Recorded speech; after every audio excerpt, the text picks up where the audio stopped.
6.3 무기양분의 체내 이동 143페이지 무기양분의 체내 이동 6-3 무기양분의 체내 이동. 무기양분은 뿌리에서 흡수되어 몇 가지 경로를 통하여 중심부에 있는 물관부로 이동한다. 물관부에서 물관이나 헛물관을 통하여 물과 함께 줄기나 잎으로 상승 이동하거나 횡 방향으로 이동한다. 한편 잎에서 흡수된 무기양분은 광합성 산물과 같이 체관을 통하여 이동한다. 예, 여기까지는 앞에 세 줄은 물레 이동하고 똑같습니다. 그죠? 다른 큰 차이가 없어요. 다만 이제 무기양분은 광합성에서 산물하고 같이 잎에서 흡수된 거는 그 체관을 통해서 이동한다는 거. 우리가 그 분무기 가지고 이렇게 양액 같은 거 잎에다 뿌리죠. 그런 것들은 체관을 통해서 이동한다는 거. 물관을 통하면은 충돌될 거 아니에요. 그죠? 밑에서 올라가는 거랑 이게 물관하고 체관은 어느 정도는 일방통행이라고 봐야 되겠죠? 그러니까 충돌되니까. 자, 631 뿌리에서의 이온 이동을 보겠습니다. 뿌리의 표면에 흡수된 무기 이온은 제한된 이동 경로를 따라 중심부로 수송된다. 자, 뿌리 표면에서 뿌리의 중심 쪽으로 이동한다는 겁니다. 네. 앞서 물의 수송에서 본 것처럼 무기 이온은 물과 함께 아포플라스트와 심플라스트 두 경로를 거쳐 이동한다. 똑같습니다. 특정 이온이 이들 경로 중 어느 한 경로만을 따라 이동하는 것은 아니고 두 경로 사이에 막횡단 경로를 통하여 두 경로를 모두 거치기도 한다. 그러나 뿌리 중심 부의 외측은 내피로 둘러싸여 있고 이 내피에는 가스파리대가 생성되어 있어 흡수된 무기온이 물관에 이르기까지에는 반드시 세포막을 최소한 한 번은 투과해야 하기 때문에 선택적 투과가 일어난다. 우리 심플라스트, 아포플라스트 기억나시죠? 자, 예. 심플라스트, 아포플라스트. 예. 이게 내용이 136쪽에 나옵니다. 136쪽에 나오니까 해놓으시고 심플라스트는 세포와 세포를 통해서 뿌리 쪽에서 내피에 있는 목부에 그 물관부로 계속 세포막 원형질 연락사를 통해서 이렇게 계속 들어가는 거라고 그랬습니다. 물론 옆에도 세포들이 많죠. 다 이렇게 통해서 들어가는 겁니다. 다 쭉쭉 통해서 들어가는 거예요. 근데 아포플라스트는 처음에는 이 세포 벽 쪽으로 공간을 통해서 벽이라든지 공간을 통해서 이렇게 통과하다가 뇌피에 왔어요. 뇌피에 와서는 여기 카스파리대가 가로막고 있기 때문에 통과를 못 한다는 얘기죠. 그 어쩔 수 없이 한 번은 적어도 세포 안쪽으로 들어가야 돼요. 그죠? 들어가야 되니까 이 세포막을 투과해야 되죠. 이 세포막을 투과하는 이 자리, 바로 이 자리에서 선택적 투과가 일어난다는 얘기죠. 선택적 투과. 자, 계속 읽어보겠습니다. 한편으로 내피를 통과하여 물관 요소에 이르는 동안 뿌리 바깥쪽으로 역확산이 일어나는 경우도 가스파리드에 의해 차단되기 때문에 비교적 높은 농도의 무기온을 유지할 수 있다. 가스파리드가 안에 있는 것이 바깥으로 못 나오도록 막아주는 역할도 하기 때문에 안에는 농도가 높다. 무기이온이 심퍼러스트를 빠져나와 물관으로 들어가는 과정을 물관부 적재라고 한다. 심플러스트로 통과해서 마지막으로 물관부까지 최종적으로 들어가는 거. 이거를 물관부에다가 우리 짐 실는 걸 적재라 그러죠. 적재 창고 뭐 그러고 그죠? 물관부에 짐 실른다, 적재한다. 물관부의 통도 요소들은 죽은 세포이기 때문에 물관부 유조직과는 세포질적인 영속성이 없다. 그렇죠? 물관부는 목부라 그래서 죽은 세포죠. 그러니까 다시 안에 걸 밖에다 주고 뭐 이렇게 세포작용이 일어날 수가 없다는 거예요. 연속성이 없다. 따라서 물관부 적재의 기작은 단순 확산이다. 물관부로 들어갈 때는 단순 확산에 의해서 들어간다. 물관부 유조직 세포의 원형질막에 분포하는 양이온 분포와 이온 채널이 적재를 조절하는 것으로 알고 있다. 물관부에 보면은 바깥쪽에 유조직이라고 있죠. 그죠? 형성층 같은 거, 형성층 같은 것들, 유조직들, 어리고 여리고 약하고 지금 한참 세포가 열심히 분열되면서 성장하는 그 지점, 그쪽에서 조절을 해준다. 왜? 목부는 죽은 세포이기 때문에 그걸 못하니까. 632, 줄기에서의 상하이동. 자, 이번에는 상하이동입니다. 무기이온의 상승은 물관과 험물관을 통하고 하강 이동은 거의 체관을 통하여 일어난다. 거의 일방통행 단계 길이기 때문에 물관의 수액을 분석해 보면 여러 가지 무기 양분이 들어있는 것을 볼 수 있는데 생육이 왕성한 계절에 그 함량이 높을 수밖에 없겠죠. 표 6-1을 한번 봅시다. 배나무의 물관 내 수액의 무기 성분 함량인데 칼슘 같은 경우에는 5월 달에는 84.7 ppm이었고 11월 달에는 16.6. 그러니까 봄철이 왕성하다는 얘기네요. 그죠? 칼륨도 그렇고 뭐 다른 것도 다 지금 그래요. 자, 칼슘이 제일 많네요. 그죠? 그리고 칼륨이 두 번째로 많고 뭐 등등 이렇게 되어 있습니다. 여기서 보여주는 거는 봄철이 많다. 가을보다는. 그다음에 본문으로 가서 무기이온은 물관에서 수분과 함께 정산유에 의해 위로 이동한다. 줄기를 환상박피하여 물관부만 남기고 체관부가 포함된 수피를 제거해도 수분과 무기 양분이 정상적으로 상승하는 것을 확인할 수 있다. 그 나무의 뭐 식물체 이렇게 바깥 부분을 동그랗게 껍질을 까내는 겁니다. 껍질을 동그랗게 껍질을 까내는 거, 그걸 환상박피. 그렇게 해보면은 이제 물관이나 체관부가 보이겠죠. 그림 6-11에서 보는 것처럼 식물을 수경 재배하면서 줄기의 물관부와 체관부를 격리하고 흡수된 칼륨 42 원소, 동위 원소의 이동을 추적해 보면 무기 이온의 상승이 물의 상승에 수반하여 이루어지고 물관을 통하여 이동된다는 사실을 알 수 있다. 칼륨이 원자 번호가 19번이죠. 그죠? 칼슘이 20번이고 19번이면은 양성자가 19개, 중성자도 19개 같으면은 원칙대로 하면은 38가예요. 칼륨 38 이렇게 적어요. 근데 지금 칼륨 42짜리를 쓰겠다는 거예요. 중성자가 4개 더 많은 거예요. 중성자가 24개면 23개죠. 양성자 19개, 중성자 23개짜리 칼륨 이온을 쓰겠다는 거예요. 칼륨 원자를 이걸 동위 원소라고 그러죠. 같은 위치의 원소. 다만 원자량이 다르다. 그 무게가 다르다는 얘기예요. 중성자가 4개 더 많으니까. 그러면은 딱 구별이 되겠죠.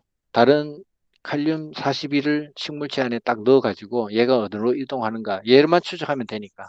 일반적인 칼륨은 다 이건데 38짜리인데 42짜리가 어디로 이동하는 것만 추적하면 되는 거예요. 그림 보시면은 그림 11, 6-11 한번 보겠습니다. 프레젠테이션으로 칼륨 42짜리 양분을 줬어요. 양분을 줘서 이제 식물체가 칼륨을 흡수했어요. 어디로 이동하는지 우리가 확인하고 하자는 목적이거든요.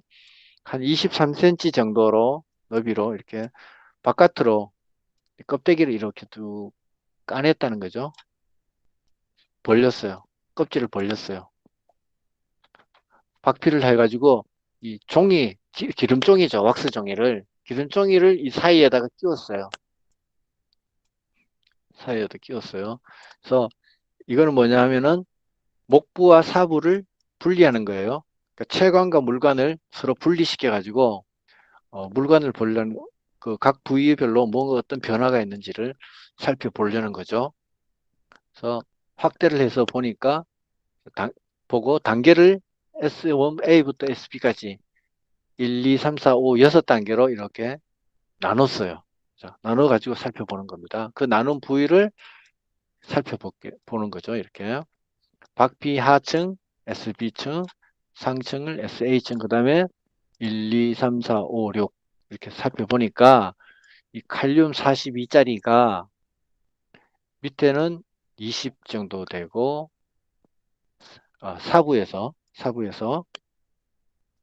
사부라는 건 뭐예요? 체관이란 뜻이고 목부는 물관이란 뜻이죠. 보니까 사부에서 체관에서 84 정도 있었고 박피한 부분을 딱 보니까 체관에서는 갑자기 뚝 떨어졌어요. 그죠? 뚝 떨어지고 물관 쪽으로 다 이동했어요. 물관 쪽으로 다 이동했어요.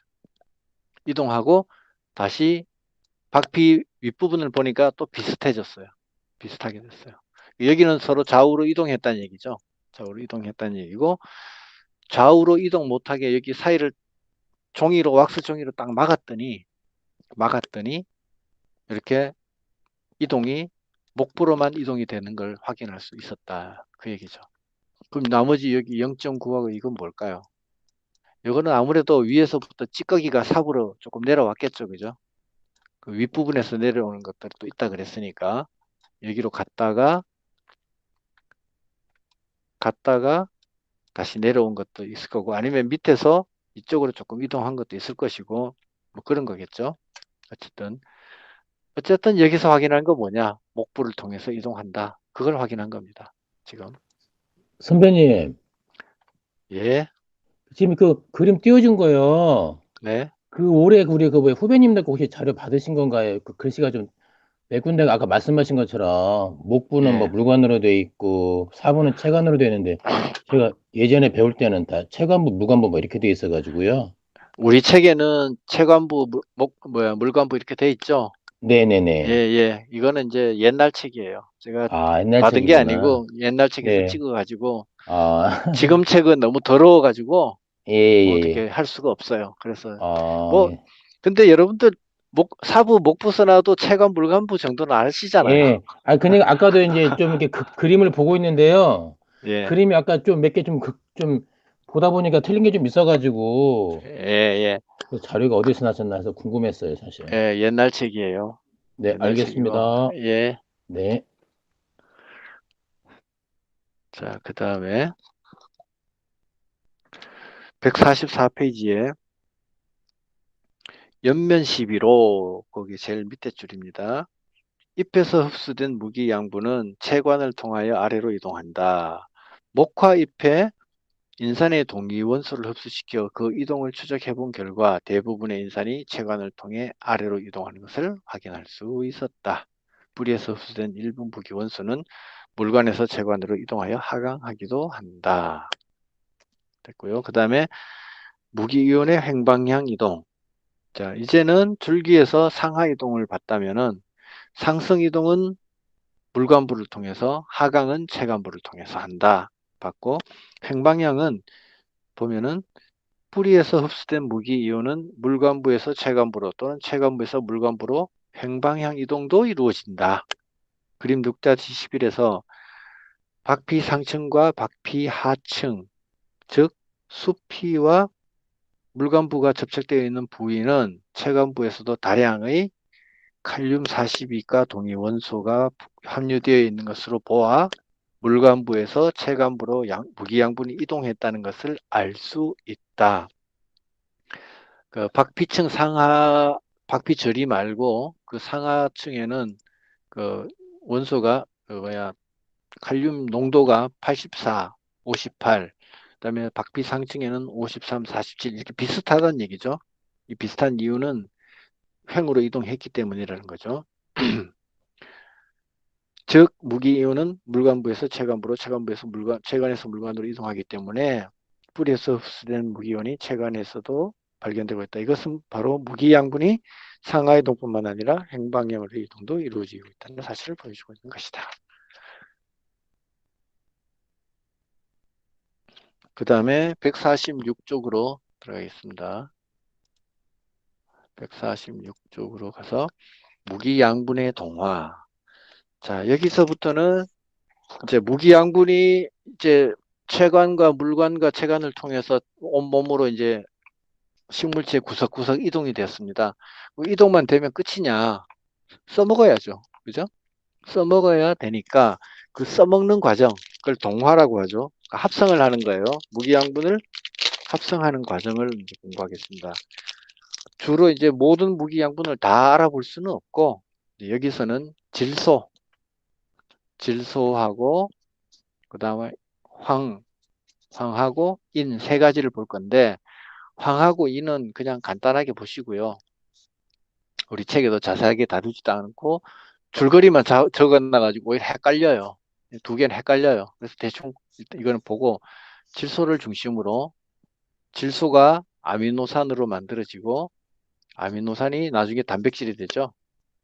단백질이 되는데 이 아미노산이 되는 과정 그리고 아미노산이 여러 가지 아미드로 변형체로 만들어지는 과정 이런 것들을 공부해 보겠습니다. 자, 146페이지에 6.4 무기양분의 동화 토양으로부터 흡수된 무기양분이 아미노산, 색소, 핵산, 각종 효소 등이 유기물질로 전환되거나 편입되는 과정을 무엇이라고 하냐? 동화라고 한다. 우리 그 광합성도 탄소 동화작용이라고 그러죠. 동화작용. 예, 같은 동화. 동화의 반대말은 이화작용. 분리한다는 얘기죠. 식물에서는 탄소, 질소, 황 등의 동화작용이 잘 알려져 있다. 탄소 동화작용, 질소 동화작용, 황해 동화 뭐 이렇게 여기서는 질소, 황 그리고 그 밖에 몇 가지 주요 원소의 동화 과정을 살펴본다. 641 질소 동화와 생물적 질소 고정 흡수된 질산염은 자 질소는 우리 식물체 몸에서 어떤 형태로 잘 흡수가 되냐 하면은 NO3-하고 NH4 플러스 이 두 가지로 잘 흡수된다 그랬죠. 근데 NH4는 독성을 가지고 있기 때문에 암모니아 냄새, 암모니아 독성을 가지고 있기 때문에 주로 이걸로 많이 흡수하죠. 그렇지만 식물에 따라서는 NH4를 좋아하는 녀석도 있다 그랬어요. 흡수된 질산염은 NO3죠. 마이너스.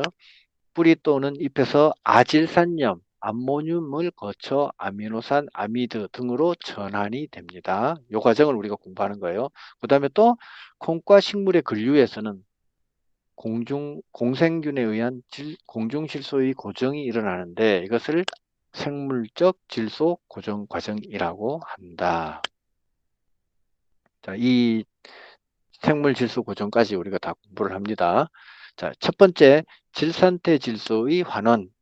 자, 환원. 산화 한 번 더 공부합시다. 이게 중요합니다. 화학에서 산화하는 모르면 뭐 다 모르는 겁니다. 자, 산화하는 산소, 산소를 잃어 산소를 얻는 것, 그걸 산화라 그러죠. 산소를 잃어버리면 환원이 되죠. 그죠? 수소, 수소를 잃어버리면 화산하고 수소를 얻으면 환원이 되죠. 그 다음에 제일 중요한 게 전자라 그랬죠. 전자도 똑같이 잃어버리면 산화, 얻으면 환원. 이거 또 적는 분 안 계시겠죠? 이거 당연히 알고 있어야 돼요. 저 알고 있는 걸 또 얘기하네. 그래야 돼요. 이거 또 적는 사람이 있으면 그 사람, 그, 그분은 죄송하지만 한심한 분이에요. 이거는 지금 저기 필기하시면 안 돼요. 이미 알고 있어야 돼요. 확인하는 겁니다. 자, 질소는 질산염과 암모늄염이 두 가지 형태로 흡수된다. 질산염을 다른 말로 질산태 질소라고도 하고요. 그 다음에 질산이온이라고도 해요. 왜냐면 이온을 띠고 있으니까 이온이고, 질산태질소, 완전한 지금 이온 상태이기 때문에 질산질소는 아니고, 질산화질소가 아니에요. 질산질소예요. 그냥. 질산태질소예요. 그 다음에 암모늄염은 이온 상태를 띠고 있기 때문에 암모늄 이온이라고도 불러요. 어떤 책에는 뭐 질산염이라고도 돼 있고 질산퇴질소라고도 돼 있고 이렇게 돼 있으니까 헷갈리지 말라는 거예요. 같은 말이라는 거. 그러나 앞에서 언급한 것처럼 식물은 NO3를 더 많이 더 잘 흡수한다.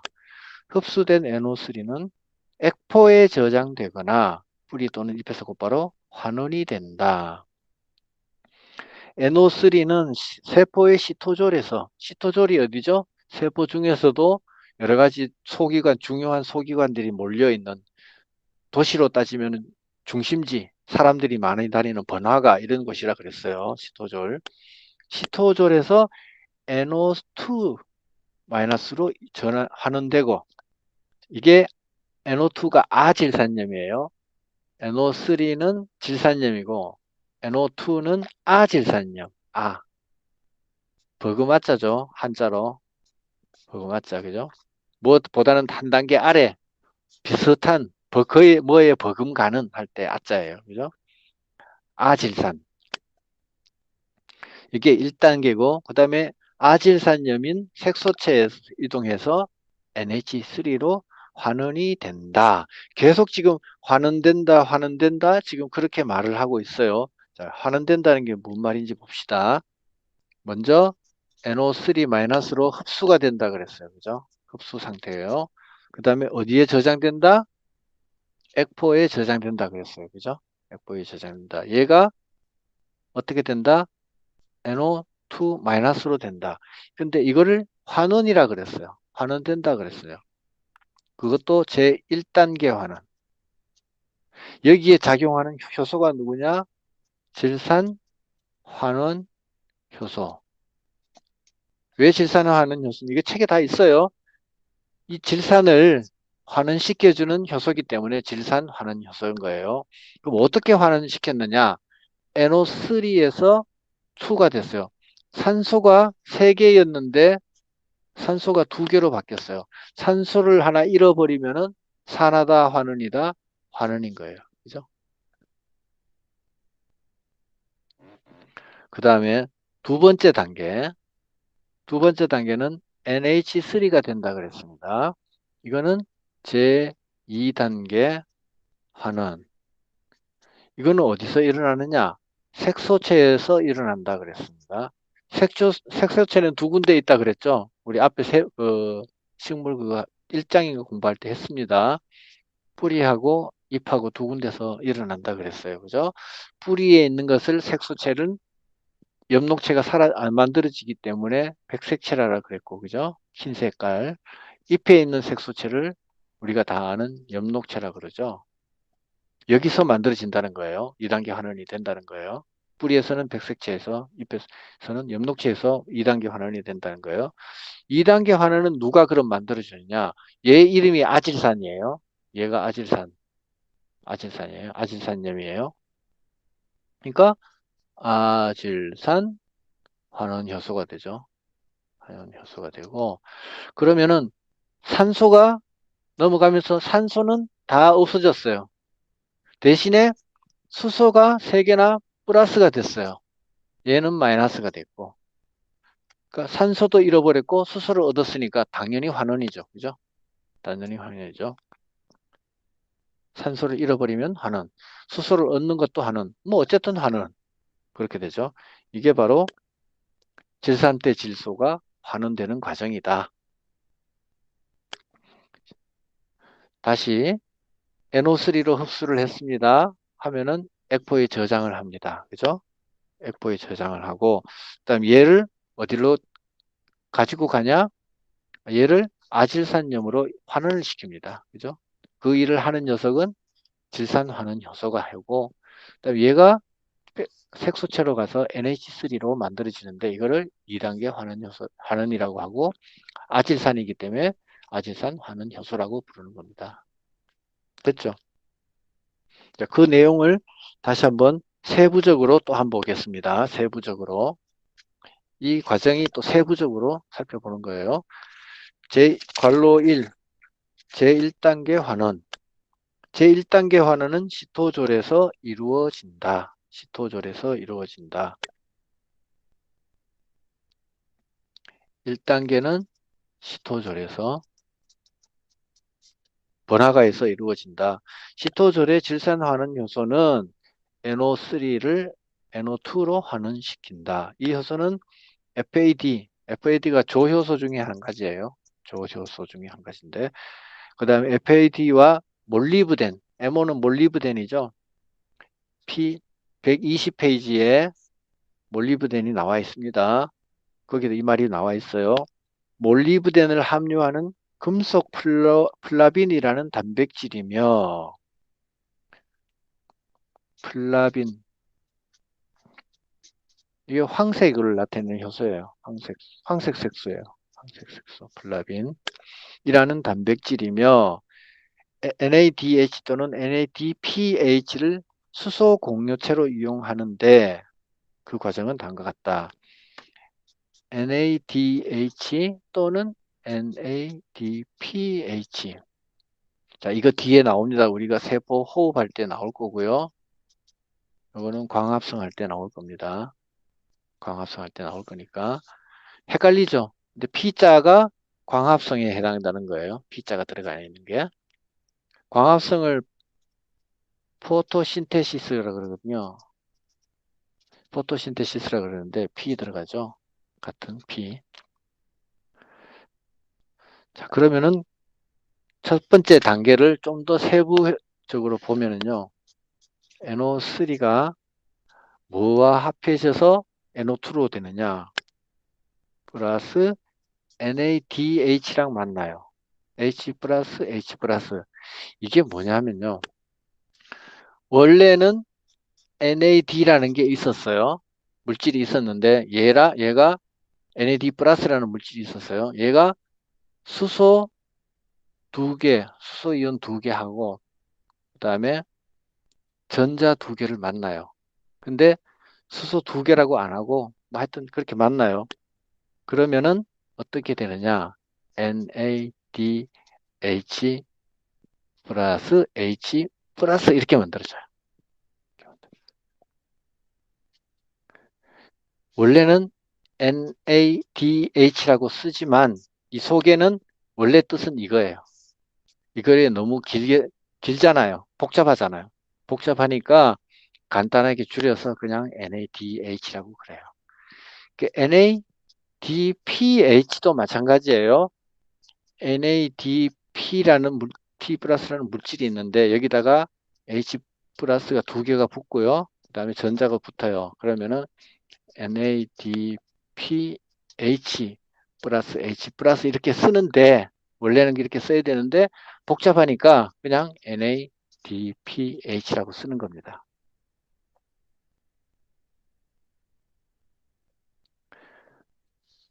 자, 그래서 칠산염하고 NADH가 만났어요. 만나가지고 어떻게 되느냐. 얘가 NO2가 돼요. 산소가 한 개 빠져나왔죠? 산소가 한 개 빠져나왔어요. 나오고, 플러스 NAD가 돼요. NAD가 돼서 요 수소 두 개가 빠져나가고, 그죠? NAD 플러스가 됐어요.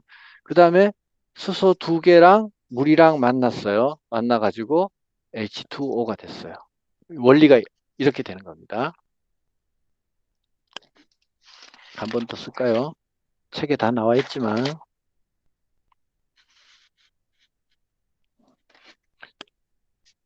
시토졸에서 일어나는 일이라 그랬어요. 얘가 NADH랑 만난다 그랬어요. 근데 원래 NADH는 DH 플러스가 생략돼 있어요. 이렇게 만났어요. 이렇게 하고 얘가 둘이가 만나요. NADH는 식물체 내 안에 들어있는 물질이에요. 얘가 어떻게 되느냐?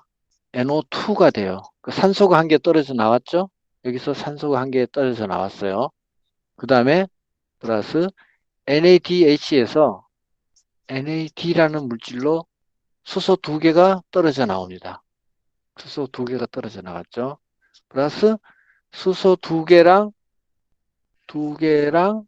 물이랑 만나가지고 H2O가 됐어요. 이 과정이 바로 1단계 환원 과정이에요. 1단계 환원. 왜 환원이냐? 얘 입장에서 봤을 때는 산소를 하나 잃어버렸어요. 산소를 잃어버려가지고. 산소를 하나 잃어버렸기 때문에 환원. 환원이 된 겁니다. 환원. 네. NAD 입장에서는 산화가 된 거예요. 그러나 주인공이 NO3이기 때문에 이걸 환원이라고 말하는 겁니다. 우리가 지금 질소 공부하고 있잖아요. 그렇기 때문에. 그 다음에 2단계 환원을 볼게요. 다음 148페이지에 2단계 환원. 자, 2단계 환원은 색소체에서 이루어진다. 색소체. 자, 1단계 환원은 시토졸에서 이루어졌고요. 2단계 환원은 색소체에서 이루어진다. 색소체의 아질산 환원 효소는 시토졸에서 환원된 NO2를 NH3로 환원시킨다. NH3는 암모니아죠. 암모니아. 이 효소도 일종의 금속 플라빈 단백질이며 ATP, 구리, 철 등이 활성화에 필요하다. 114페이지, 119페이지 여기 보면은 나와 있습니다. 니켈 같은 경우에는 119페이지고 나는 우리 눈이 있는데 오늘 밤부터 또 올해는 눈이 상당히 많이 내리네. 우리가 앞에서 원소 공부할 때 이 얘기들을 조금씩 다뤘어요. 근데 무슨 얘기인지 모를 거예요. 근데 다시 한번 114쪽하고 119쪽에 가보시면은 지금 이 이야기가 나오고 있어요. 나중에 복습하실 분들은 페이지를 잘 적어 놓으세요. 옆에다가. 그래서 아 이게 그 얘기였구나 하고 다시 찾아가 보시면 돼요. 114쪽 같은 경우에 한번 펴보세요. 밑에서 네 번째 줄. 밑에서 네 번째 줄. 황은 페르독신처럼 철황 단백질을 형성하기 때문에 광합성과 질소 고정의 전자 전달 반응 등에 중요한 역할을 한다. 여기서 그 다음에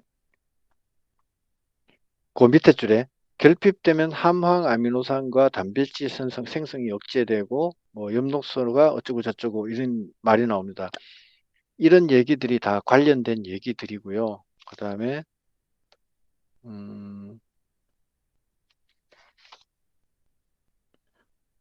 119쪽에 보시면은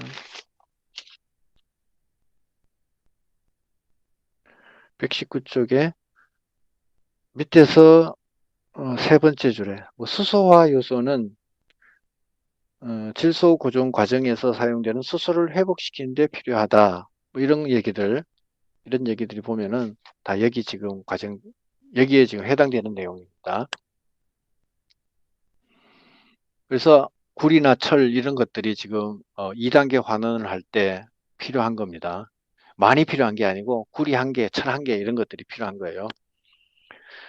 그 다음에 계속 보겠습니다. 잎의 엽록체에서는 광반응에서 방출된 전자가 뿌리의 색소체에서는 5탄당 인산회로에서 공급받은 NADPH가 페리독신을 환원시키고 환원된 페리독신이 NO2를 환원시켜서 NC3를 생성시킨다. 그 과정은 다음과 같다. 자, 잎에서는 전자가 환원작용을 해주고요. 뿌리에서는 색소체죠. 거기에서는 NADPH가 페르독신을 환원시키고 페르독신이 또 NO2를 환원시켜서 NO3를 만든다 이거죠. 이게 전자를 전달하는 지금 과정이에요. 페르독신이 뭔지 NADPH가 뭔지 페르독신 가면 뒤에 나와요. 어디 나오냐면 광합성에서 나와요. 광합성에 나오는데 한번 찾아볼게요. 확인만 해볼게요. 어디에 나오는지.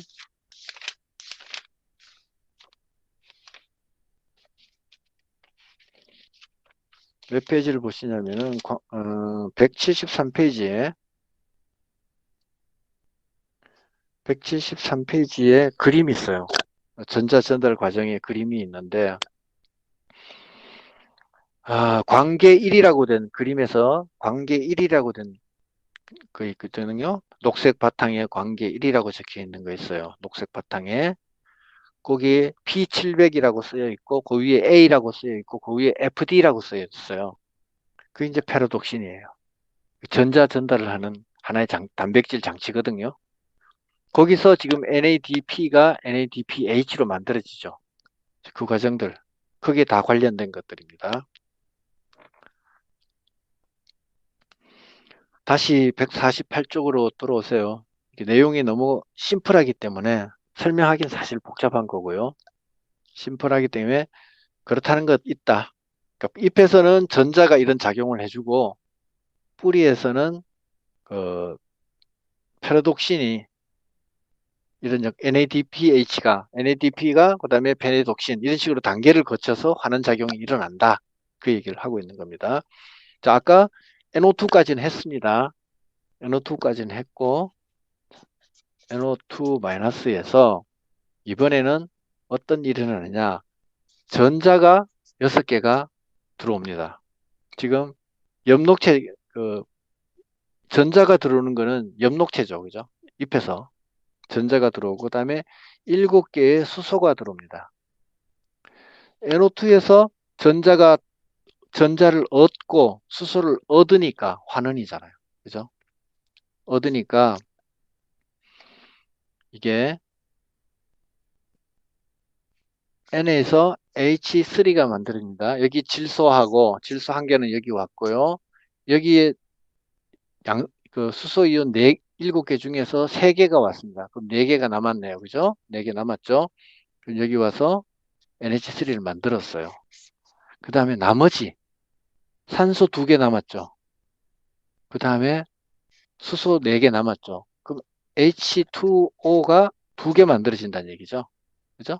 수소가 4개니까 2, 2, 4. 산소 2개니까 2분자니까 2개. 됐죠? 그 다음에 전자는 뭐 하느냐? 여기 지금 마이너스잖아요. 그죠? 마이너스니까. 근데 얘는 지금 플러스예요. 전자가 7개의 전자가 플러스 상태예요. 근데 여기는 6개의 전자가 마이너스고 여기도 또 한 개 있네요. 그죠? 그러면 전자 7개가 마이너스 상태잖아요. 그죠? 여기는 7개가 플러스 상태고 서로 상쇄가 됐죠. 상쇄가 됐죠. 그 상쇄시키기 위해서 전자가 들어온 거예요. 그러면 NH3 암모니아하고 물 2분자가 만들어진 거예요.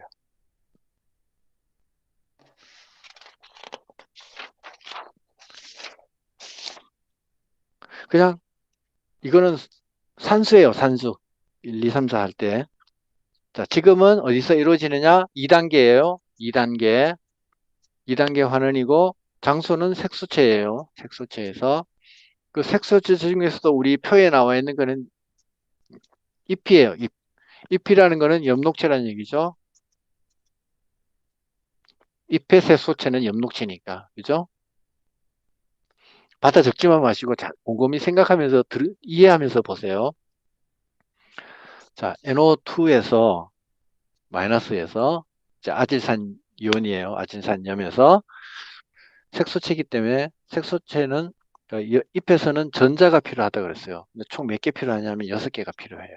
전자가 6개가 필요하고 수소 이온은 7개가 필요해요. 왜 필요하냐는 거는 계산해 보면 알아요. 얘를 NH3로 만들어야 돼요. NH3로 만들 겁니다. NH3. 그러면은 질소 한 개죠. 그대로 왔어요. H가 3개예요. H 3개. 여기서 3개를 가져옵니다. 나머지 4개가 남았어요. 그죠? 4개가 남았어요. 4개 남았고, 그 다음에 플러스. 결국 남은 거는 산소 2개 남았고, 수소 4개 남았네요. 그러면은 수소 4개, 산소 2개니까 H2O로 따지면은 2분자가 돼요. 그죠? 2분자가 되죠? 여기까지 이해되죠? 그러면은 전자가 문제. 전자만 계산하면 돼요. 전자는 보니까 플러스가 7개예요. 7개의 플러스가 있어요. 그죠? 양성자 플러스. 그 다음에 음전하가 6개하고 1개 더하니까 7개 마이너스가 있어요. 그러니까 7개 마이너스하고 7개 플러스가 서로 상쇄가 됐어요. 그래서 상쇄되고 없어졌어요. 끝났어요. 그래서 얘는 질소 입장에서는 수소를 얻었어요. 그래서 환원이 된 거죠. 환원.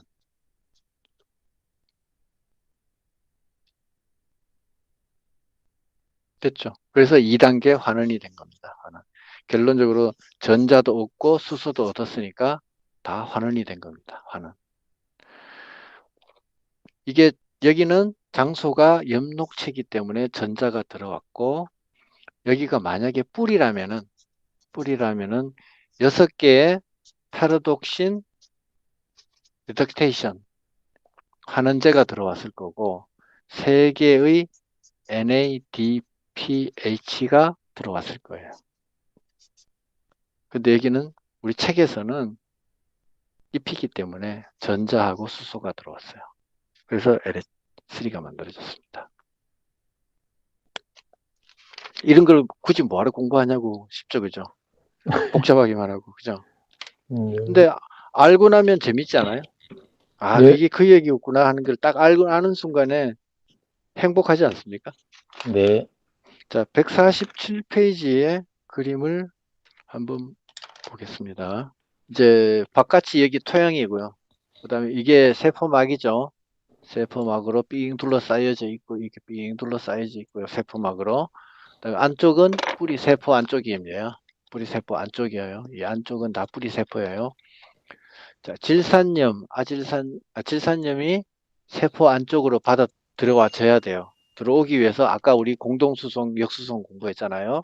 네. 자, 안에 있던 양성자를 바깥으로 내보내요. 그죠? 내보낸 다음에 이 양성자가 ATP를 써가지고 양성자를 밖으로 내보냈고, 그 다음에 양성자가 안으로 들어오는 힘에 의해서 공동수송으로 질산염이 안으로 들어왔어요. 자, 여기까지. 그러면은 결론적으로 ATP를 썼으니까 이거는 능동수송이라고 봐야 되겠죠. 능동수송.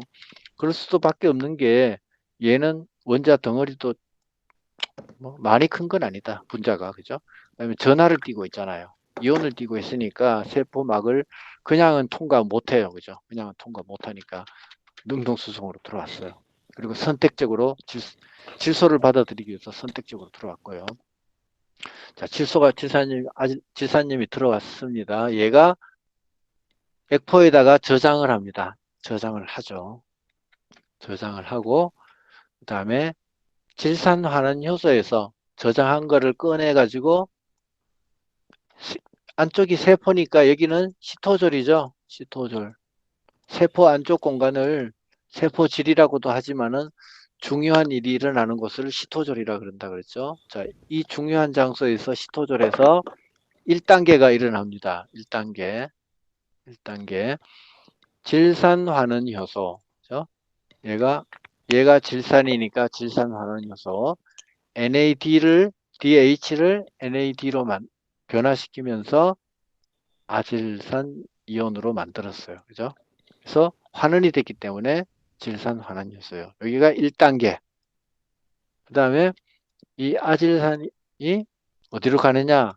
이 녹색 테두리 안쪽, 여기는 색소체예요. 뿌리의 색소체는 백색체겠죠. 백색체. 백색체에서 아질산염을 NH4로 만들었다가 아미드로 만들고 뭐 이렇게 과정이 있는데, 이거는 조금 다른 설명이고 그냥 NH3라고 만들었다고 생각하세요. 그냥 NH3로 만들었다. NH4 이거는 뭐 좀 복잡한 얘기니까 그냥 NH3로 만들었다 생각하세요. 그래서 NADPH를 가지고 사용해서 NADH로 만들었다. 역시도 환원 2단계 환원 작용이다. 이 아질산을 환원시키는 효소의 작용으로 NADPH를 사용해서 NH3를 최종적으로 만들었다. 이렇게 생각하시면 되는 겁니다. 자, 이게 뭐 그림은 복잡해 보이지만 간단한 내용이었어요.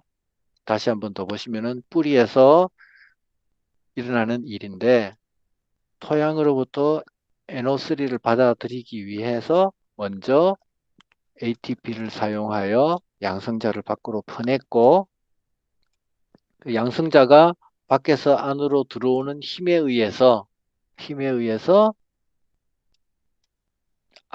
질산염이 안으로 흡수가 됐습니다. 흡수가 됐고, 많이 있을 때는 임시로 액포에 저장도 하고, 저장한 것을 끄집어내 가지고 여기가 시토졸, 세포졸에서 중요한 부위 시토졸 부분에서 환원을 합니다. 질산을 환원하는 효소에 의해서 효소가 작용해서 NADH를 NAD로 바꾸는, 여기 수소가 원래는 두 개가 있어요. NADH 플러스 H 플러스 두 개가 있는데 그게 NAD로 만들어지면서 여기서 빠져나오는 게 아까 뭐였죠? 물이 빠져나왔죠? 그죠? 물이 빠져나왔었죠? 물이 빠져나왔죠? 그래서 여기 NO3가 NO2로 되면서 산소를 하나 잃어버렸으니까 환원이죠. 자, 1단계 환원. 여기까지가 1단계 환원. 그 다음에 NO3, NO2가 어디로 들어오느냐? 색소체 안으로 들어왔습니다. 안에 들어와서 2단계 환원이 일어납니다. 2단계 환원은 NO2 아질산이죠. NO2를 아질산이라고 하고요. 얘를 환원을 시켜주는 효소의 작용으로 NADPH를 NADP 플러스로 만들면서 여기서 수소, 여기도 마찬가지로 수소 두 개가 있어요. 수소 두 개를 가져오는 거예요. 그래서 또 물을, 두 분자의 물을 만들어내겠죠. 물을 만들어내면서 최종적으로 NH4가 아니고 그냥 NH3라고 생각하세요. NH3를 만드는 겁니다. 이렇게 하면은 1단계, 2단계 이렇게 다 만들어진 거죠.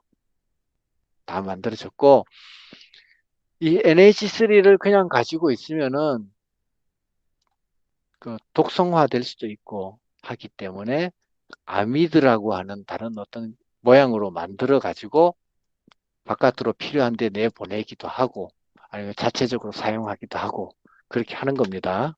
아미드는 조금 이따 뒤에 나오니까 그때 또 보기로 하고요. 그 다음에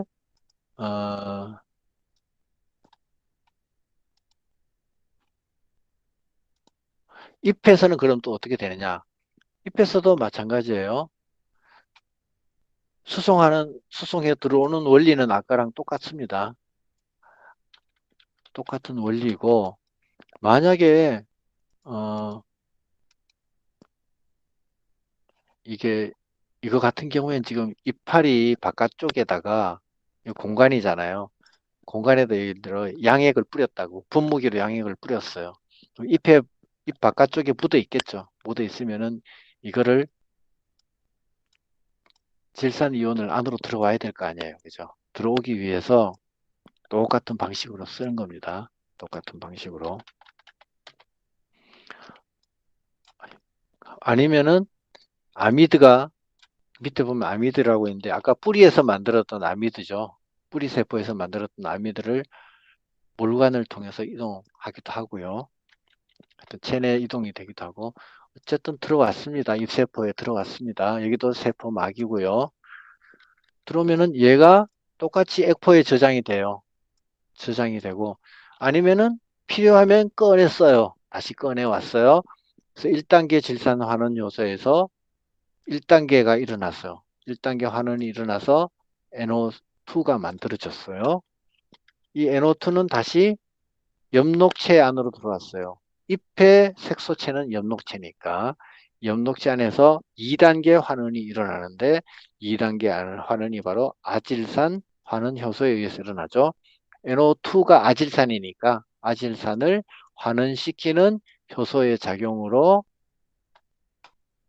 여기도 마찬가지로 NH3가 만들어진다고 보세요. NH3.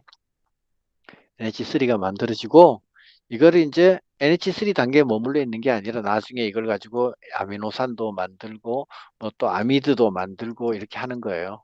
그 다음 단계로 이렇게 또 계속 만들어지고 아미노산이 많이 만들어지면은 이걸 가지고 세포 내에서 또 단백질도 만들기도 하고 이런 식으로 계속 발전해 나가는 겁니다. 됐죠? 여기서. 자, 잎이랑 뭐 비슷합니다. 다만 잎은 여기에 페르독신, 여기에 사용된다는 거. 전자전달체예요. 이게. 이 책하고 조금 아까 뒤에 읽었던 거하고 조금 책이 좀 헷갈리는데 뭐 그림대로 하죠 뭐. 자, 연녹지에서는 이 페르독신이 원래 전자전달하는 장치예요. 페르독신 RED라고 적혀 있는 게 이게 리덱테이스라 그래요. 이거 환원제라는 거고, 그다음에 OX가 옥시게나제라고 해가지고 산화된 상태를 나타내는 거예요. 산화제.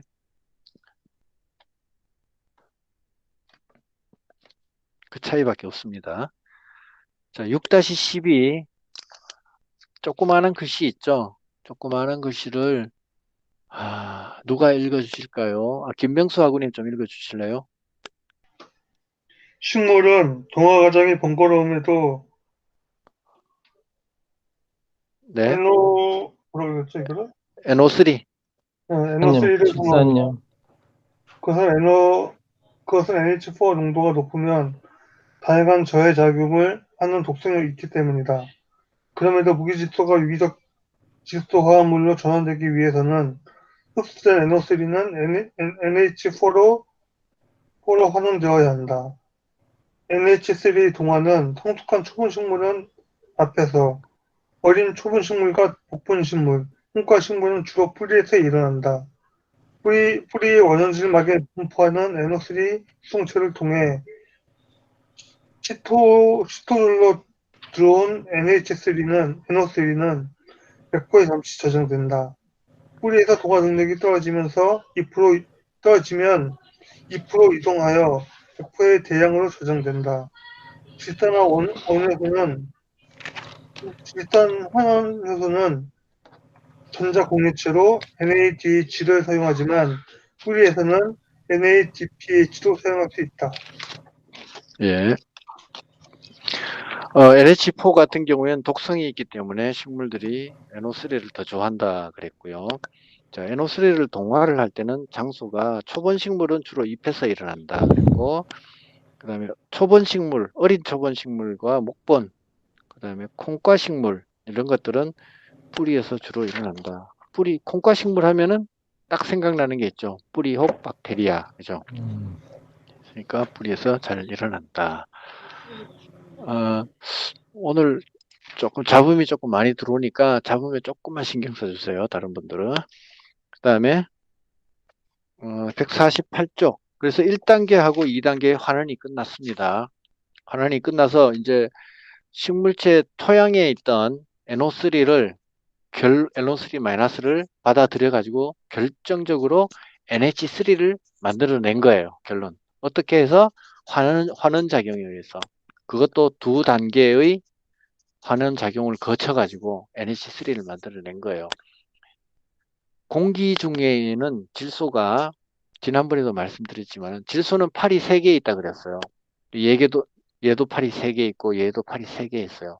이 3개 부위가 결합을 해서 삼중 결합을 하고 있어요. 공기 중에 질소는 삼중 결합을 하고 있기 때문에 이 삼중 결합을 깨뜨릴 수가 없어요. 깨뜨리는 방법이 전혀 없어요. 그래서 방법이 있다면 어떤 게 있냐면은 가끔 하늘에서 번개가 칠 때 있죠. 천둥 번개 칠 때. 이 번개 칠 때 그 전기 뭐 수십만 볼트라 그러죠. 온도가 뭐 수천도 수만도 그러니까 온도가 올라간다 그러죠. 그때 질소가 그 높은 열과 압력에 의해서 깨질 수 있어요. 결합이 깨질 수는 있는데 그거 해봐야 지구상에 뭐 얼마 되지 않거든요. 도움이 안 된다고요. 그리고 인간이 이거를 억지로 깨뜨릴 수 있는 장치를 만든다는 것도 쉽지가 않아요. 근데 식물은 이런 형태로 받아들일 수 있다는 거고, 지금은 질소 공장, 비료 공장이 있죠. 공장에서 하버하고 보시라는 사람이, 이 사람 둘 다 노벨상 받은 사람들이죠. 이 사람들이 이 질소를 암모니아로 만드는 방법을 알아낸 거죠. 그래가지고 지금 질소 비료를 사용하고 있는 거는 다 하버버시 공법에 의해 가지고 만들고 있습니다. 이 사람은 2차 세계대전 때 독일의 독극물을 만들어준 사람이 바로 이 하버란 사람이에요.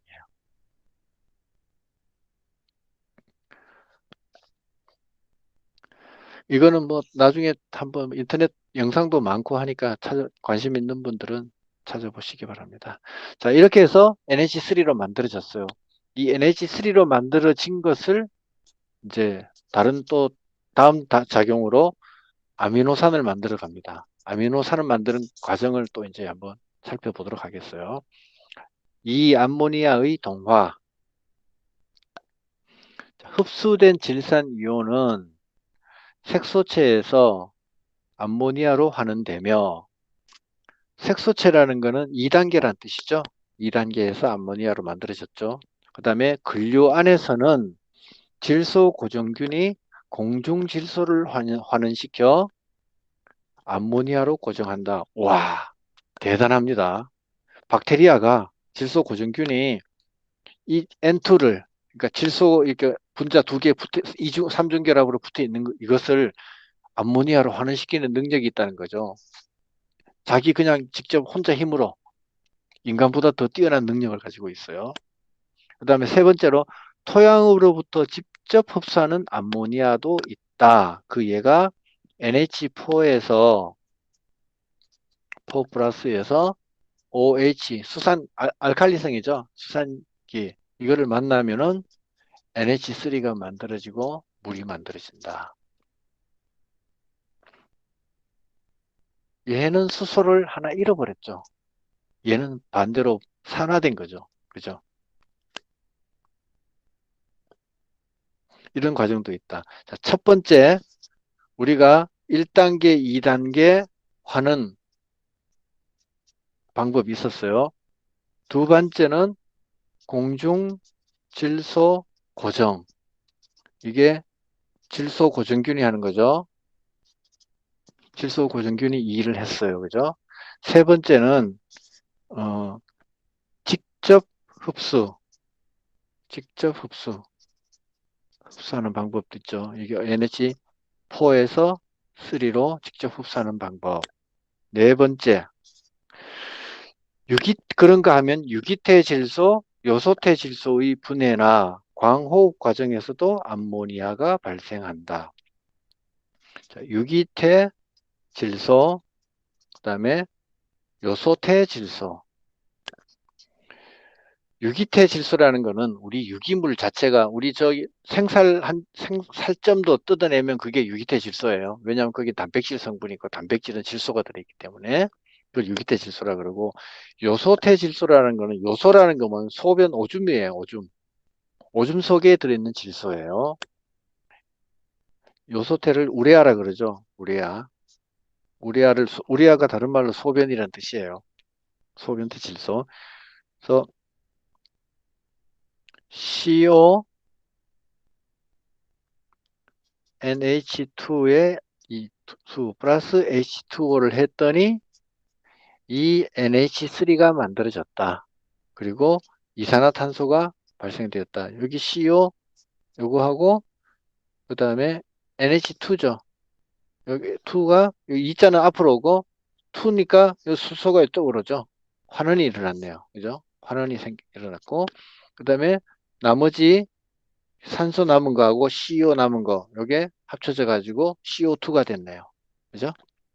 이렇게 앞으로 화학식 나오면요. 하나하나 따져보세요. 그러면 다 맞아 들어가요. 그러니까 어렵게 생각하실 필요 없어요.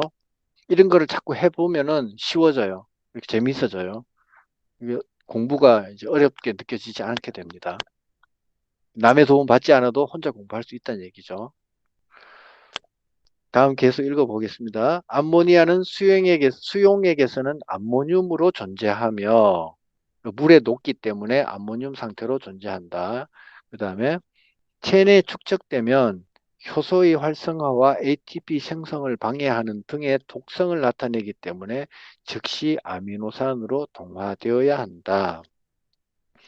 자, 이 암모니아가 NH3가 우리 몸속에 들어와서 우리 몸은 대부분 70%가 물이잖아요. 물 속에 들어오면은 NH4가 돼버려요. 그러면은 얘가 독성을 나타낸다는 얘기죠. 독성을 나타내기 때문에 빨리 얘를 뭘로 만들어야 된다? 아미노산으로 만들어야 된다는 얘기죠. 아미노산으로. 그러면은 안전해지는 거죠. NH4는 이 불안한 단계예요. 불안. 안정된 원자인, 안정된 분자인 아미노산으로 만들어가는 거죠. 아미노산보다 더 안정된 거는 단백질이고요. 이 불안과 안정이라는 게 있는데 우리 그 연력학에서 공부했었죠. 연력학에서 낭떠러지 위에 돌멩이가 그 바위돌이 있어요. 불안하죠. 불안하죠.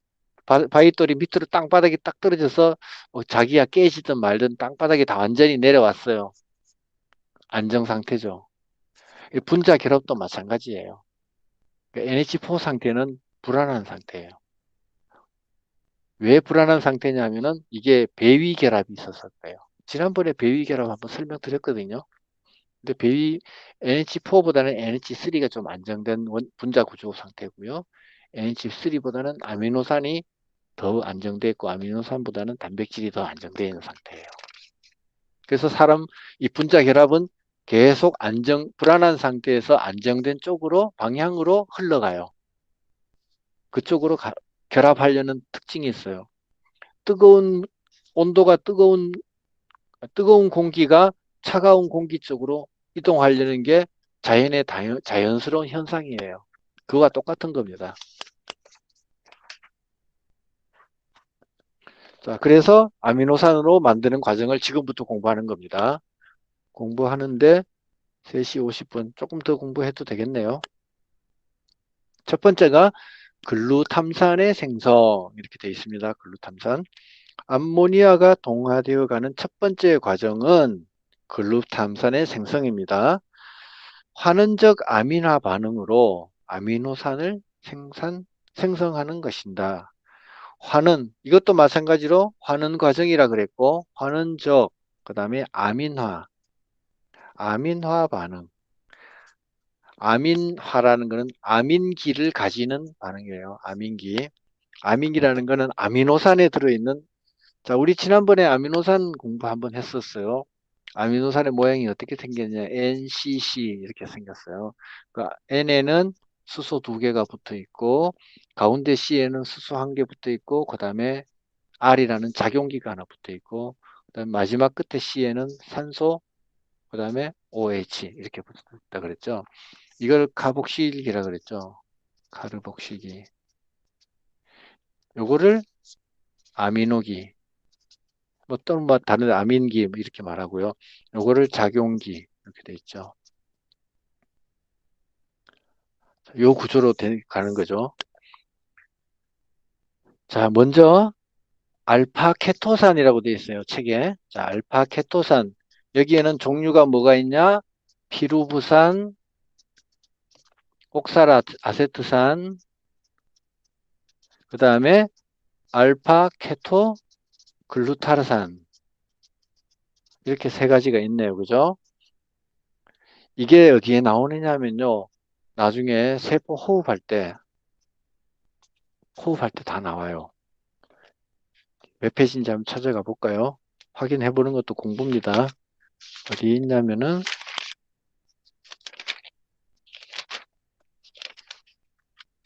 226페이지 펴보세요. 226페이지. 거기 보시면은 피루부산이라고 제일 위에 있죠. 피루부산. 그 다음에 조금 내려오시면은 옥살아세트산이라고 있고, 그죠? 옥살아세트산이라고 있고, 오른쪽으로 이렇게 한 바퀴 삑 돌아가다가 보면은 오른쪽 편에 알파케토글루타르산이라고 있어요. 그 얘들이에요. 같은 애들이에요. 그러니까 얘들을, 자, 결국 뭐냐면 아미노산이라는 거는 얘들에다가 피루부산, 옥살아세트산, 알파케토글루타르산. 이 원래 얘들은 다 옛날에 뭐였느냐? 포도당이었어요. 포도당이 자꾸 이렇게 뭉치고 합쳐지고 이렇게 뭐 하면서 어떤 거는 피루부산 되고 어떻게는 옥살아세트산 되고 이렇게 만들어졌다는 거죠. 뒤에 산자가 붙었다는 건 무슨 뜻이에요? 산성을 뗀다는 뜻이에요. 자, 이 3가지 이런 것을 가지고 유기산이라 그래요. 유기산. 유기물질의 산성을 띠는 거예요. 별거 아니에요. 이 유기산들이 어디에 많이 들어있으니까 뭐 미에로파이바 뭐 이런 거 있잖아요. 바카스 뭐 이런 거. 거기에 유기산이 들어있어요. 아, 그러면 바카스나 미에르 파이버 되게 좋은 거네요. 아, 한 병이에요. 병 하나에 미에르 파이바가, 아니, 이 알파, 유기산이 얼만큼 들어있냐? 이만큼 들어있습니다. 그, 시큼한 냄새 나죠? 이게 산 냄새예요. 산 맛이에요. 근데 얼만큼 들어있냐? 눈물 코딱지만큼 들어있는 거예요. 그 나머지는 뭐냐? 설탕물이에요. 바카스나 미에르 파이버 다 설탕물이고, 유기산은 이만큼 들어있습니다. 그거 먹으려고. 그럴 바에는 그냥 포도당 먹고 우리 몸 안에서 합성하는 게 더 빨라요. 밥 먹고 하는 게 훨씬 빠르다는 얘기죠. 다만 이게 이미 유기산 상태로 흡수하니까 물론 더 빠를 수는 있는데 양으로 따지면은 그냥 설탕물 먹는 거다. 한 병이 얼만데 예를 들어 뭐 한 병에 500원이든 1000원이든 따지면은 알아서 많이 좋아하시는 분은 많이 드시기 바랍니다. 저는 거의 안 먹습니다, 이런 거. 자, 계속 책 볼게요. 두 번째 줄에 알파케토산은 아미노산 생성의 출발 물질이다. 자, 이걸 출발 물질에다가 여기다가 이제 암모니아를 붙이는 거예요. 이 가운데 알파케토글루타르산 여기에다가 암모니아와 결합해서 뭘 만드냐? 알파 이미노글루타르산을 생산하고 이 이미노라는 말은 아미노가 아니죠. 아미노가 안 된 상태예요. 아직은 중간 단계 불안한 상태예요. 중간에 불안한 상태예요. 이를 생성하고 이것은 바로 글루탐산 합성 효소의 촉매작용으로 환원되어서 글루탐산을 생성한다. 그림 6-13을 볼게요. 자, 알파케토글루타르산이라고 있습니다. 유기산의 일종이죠. 우리 아까 봤던 유기산의 일종. 여기서 NH3 암모니아를 둘을 붙입니다. 붙여가지고 뭐가 나오느냐? 물이 빠져나오겠죠. 그죠? 물이 빠져나오고요. 뭐가 되느냐? 알파 이미노글루타르산이 돼요. 중간 단계가 된다는 얘기죠. 되면서 어떤 일이 벌어지느냐? 물이 빠질 때 여기에 산소가 빠져나가요. 여기 산소가 빠져나가고 여기에 대신에 NH에 있던 아모니아에 있던 NH가 여기 들어와요. 그렇죠? 얘랑 얘에 있던 H 두 개가 만나서 물러서 휘용 날아가 버리고 대신 N 하나 하고 나머지 한 개 남은 H가 여기 딱 들어와요. 그렇죠? 이 상태는 불안하다는 거예요. 불안하니까 그 다음에 여기다가 NADH를 받아들입니다. 이걸 또 받아들여 가지고 효소가 작용한다 그랬어요. 글루탐산 합성 효소라는 게 작동을 해 가지고 효소가 작동을 해서 어떻게 만들어지느냐? 여기 NH 부분이 NH2로 만들어졌죠. NH2. 여기서 수소를 하나 가지고 왔다는 뜻이에요. 수소를 가지고 왔다는 뜻이에요. 가지고 왔다는 뜻이고. 그다음에 여기도 수소가 없던 게 여기 빈자리였는데 여기 수소가 생겼죠. 수소가 생겼습니다. 여기서 또 수소를 하나 더 갖고 왔다는 얘기죠. 이렇게 생기고 원래 이 부분 보세요. 이 부분. 이 부분은 하고 위에 COOH 부분. 그다음에 여기도 COOH 부분. 그다음에 이 부분. 이 부분은 똑같아요. 그죠? 결국은 여기 가운데 탄소 부분이 계속 바뀐 거예요. 그죠? 가운데 탄소 부분 이 부분이 지금 바뀐 거예요. 바뀐 거예요. 아까 제가 아미노산 그림 그려드렸던 거 기억나세요? 그걸 생각하시면 돼요. 탄소 COOH 부분 있죠? COOH 부분 있고 NH2 부분 있었죠? 여기 아미노기, 카르복실기 있었죠? 그 다음에 C 부분 있고 여기 수소 붙어 있었죠? 아미노산 그림 아까 혹시 그려놓은 거 있으면은 한번 보시기 바랍니다. 그리고 이 부분이 뭐냐? 다 합쳐가지고 R이에요. R. 작용기예요. 작용기. 이게 작용기예요. 그래서 아미노산의 모양을 딱 갖춘 거예요. 그 아미노산은 이 R자 부분이 뭐가 들어오느냐에 따라서 글루탐산이 될 수도 있고, 뭐, 다른, 뭐, 아스파르트산도 될 수 있고, 여러 가지 산이 될 수 있는 거예요. 아미노산의 한 종류가 되는 겁니다. R이 다른 거고, 나머지 여기 부분은 다 똑같아요. 이 부분은 다 똑같아요. 그래서 드디어 글루탐산이라는 아미노산이 만들어졌어요. 글루탐산이 아미노산 가운데 가장 기본적이면서 첫 번째로 만들어지는 기본형 아미노산이다. 이렇게 생각하시면 됩니다. 그 다음에 두 번째로 아미드의 생성 가보겠습니다. 아미드의 생성. 암모니아는 또다시 아미노산과 결합하여 아미드를 생성한다. 이 말은 뭐냐면은 지금 아미노산 하나 만들었잖아요. 아미노산 만드는 데다가 암모니아를 또 붙인다는 거예요. 자, 아까 알파케토산에다가 암모니아를 붙였더니 뭐가 됐어요? 아미노산이 됐죠. 그래서 이 아미노산에다가 또 암모니아를 붙여요. 붙였더니 뭐가 됐냐? 아미드가 됐다. 이 얘기예요. 아미드란 그럼 뭐냐?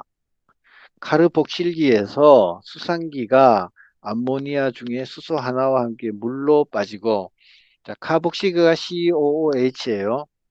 OH 중에 수산기 아니지 OH 부분이 있어요. 이게 암모니아 중에 있는 NH3 중에 있는 이 H, 요거 하나랑 합쳐져 가지고 물로 빠져서 없어진다는 거죠. 빠지고 그 자리에 NH2가 치환돼요. 여기서 H가 하나 빠졌으니까 이게 NH2가 되죠. NH2가 치환되어 아미드기를 형성하는 아미노산이다. 아미노산의 일종인데 아미노산보다는 조금 더 무겁죠.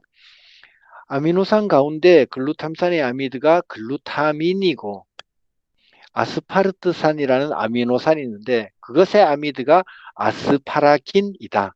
우리 아스파라긴 많이 들어봤죠? 콩나물, 그죠?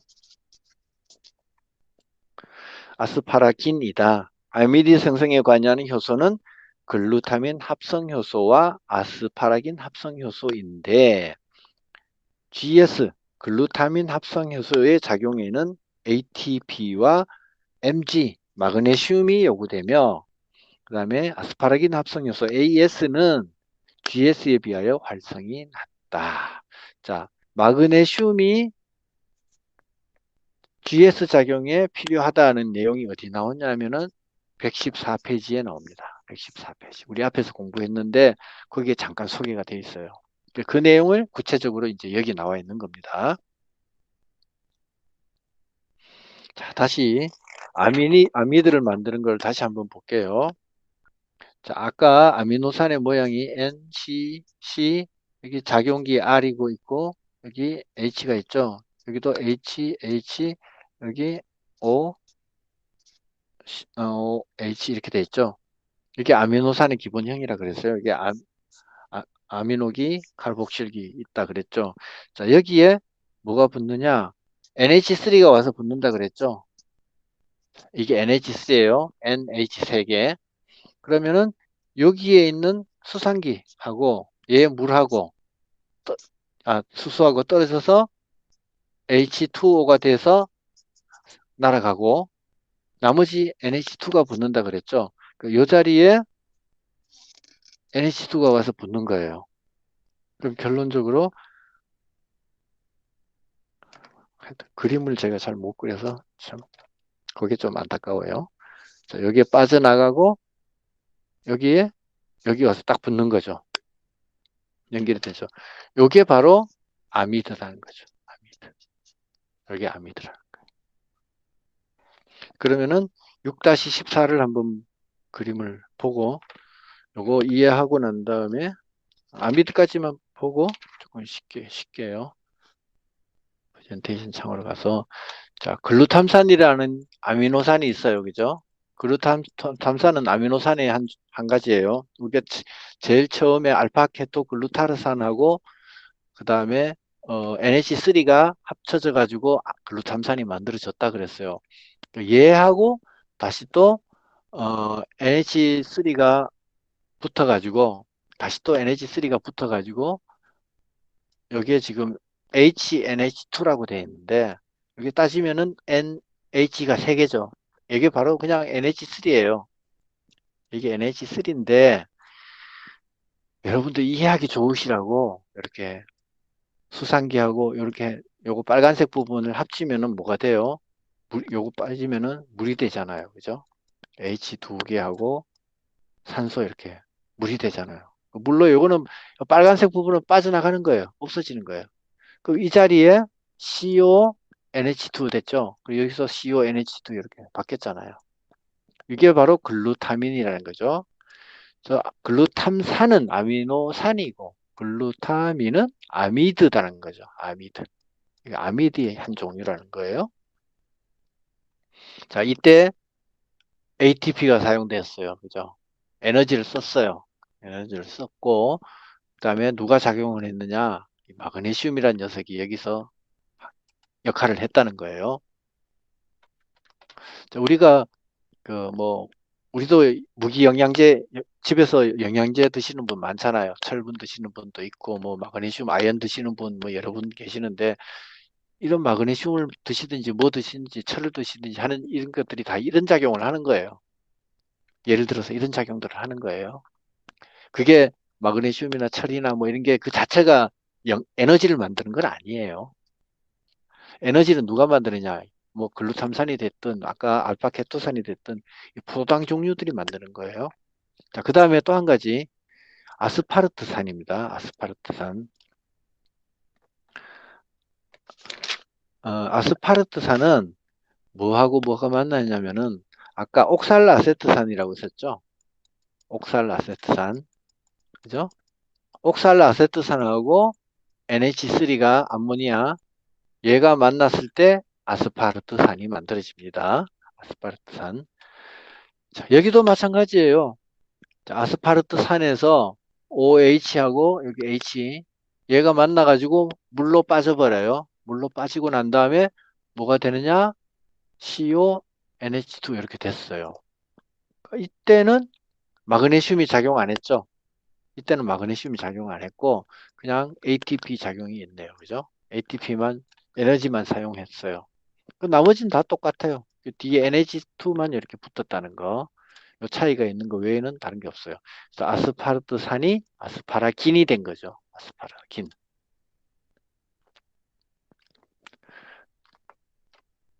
자, 이거는 다 이해하셨죠? 여기까지. 자, 그럼 책을 계속 보겠습니다.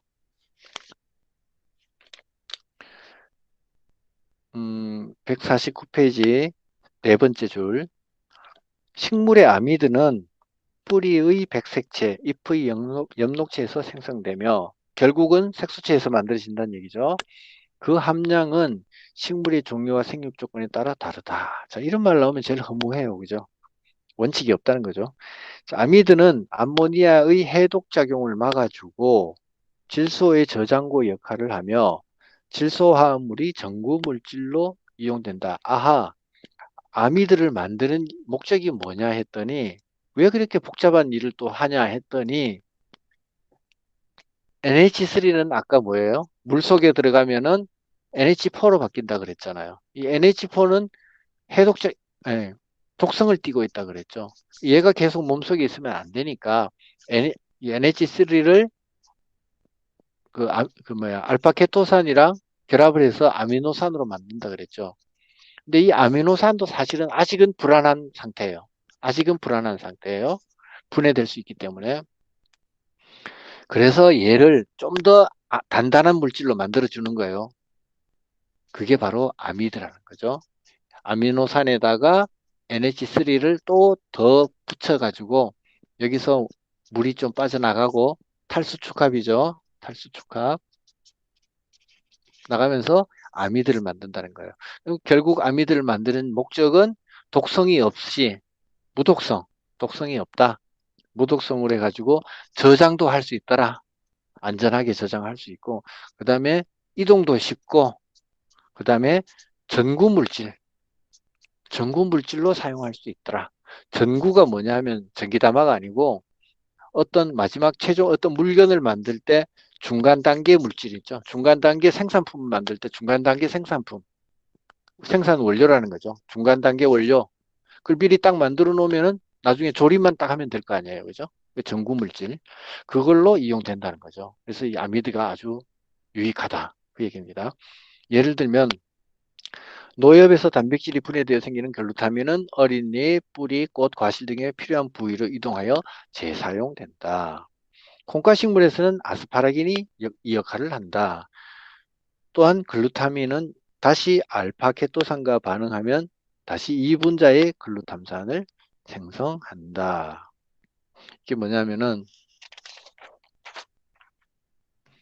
글루탐산이라는 거는 알파케토 글루타르산이 NH3를 만나면은 글루탐산이 됐단 말이에요. 그죠? 글루탐산이 됐는데 이 글루탐산에다가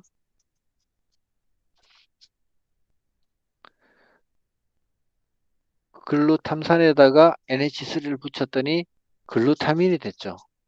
글루타민. 이거는 아미드죠. 아미드. 얘는 아미노산이고 다시 또 글루타민에다가 또다시 알파케토산, 알파케토 글루타르산 이걸 붙였더니 이제는 두 개의 글루탐산이 됐다는 얘기죠. 당연한 얘기죠. 알파케토산에서 이걸 붙였더니 글루탐산인데 여기다가 NH3를 붙였으니까 NH3를 붙였으니까 글루타민 됐고 NH3하고 알파케토산 만났으니까 글루탐산 또 만들어지는 거예요. 당연한 원리잖아요. 그죠? 그 알파케토산 결국은 두 개, NH3 두 개 만났으니까 두 개의 글루탐산 된 거잖아요. 같은 말이잖아요. 그죠? 그 말을 빙빙 돌린 것 뿐이에요. 이런 거 잘, 말이 빙빙 돌아갈 때 잘 이해하시면 돼요. 자, 일단 여기까지 잠깐 하고요. 잠깐 쉬고 또 하겠습니다.